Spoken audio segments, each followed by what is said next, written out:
Hi, my name's Lateef Saka, and this is my skin love story.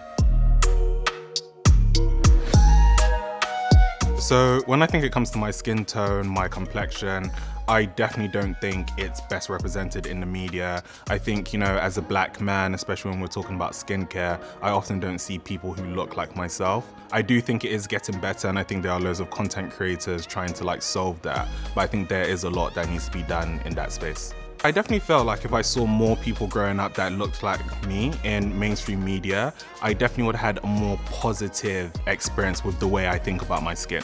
Often when it comes to skincare or just, lifestyle wellness, taking care of your body, we are often kind of underrepresented, or you tend to see that it's more represented elsewhere, maybe in the US versus the UK. I love how resilient my skin is. Obviously I do a lot of skincare, so I'm trying out loads of new products all the time. But I also love, what my skin represents in terms of my identity, how people see me. I guess the good things about my skin, like the history and stuff like that. When I think of my skin, obviously it is, without trying, just representative of my identity, who I am. Maybe it could be what, people perceive about me or preconceived notions. But I think for myself, it's just a kind of clear indication of this is who I am and this is kind of what I may face on a day-to-day basis.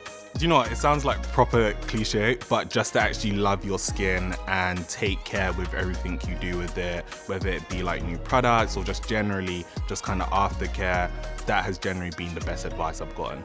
So when I think about my skincare, I'm very much about, hydration, and make sure just to get the correct, products for me. So that means a morning routine, a nighttime routine, a cheeky routine in between gym. What I would say to my younger self is just to love your skin. So, the dark joints and the knuckles and the knees and the elbows and the things that you were maybe somewhat slightly embarrassed about, they're perfectly okay, they're perfectly normal for someone with your skin tone, and just to kind of find peace with that. I think one of the things about, I guess, being a skincare content creator, especially being a black man, that's been great is the amount of positive responses I've received from other black men who love what I do, who are learning stuff, who are also sharing these kind of things. The way how black men think about their skin is really interesting. I think, historically, when it comes to maybe moisturizing your skin and stuff like that, again, I think that's always been there.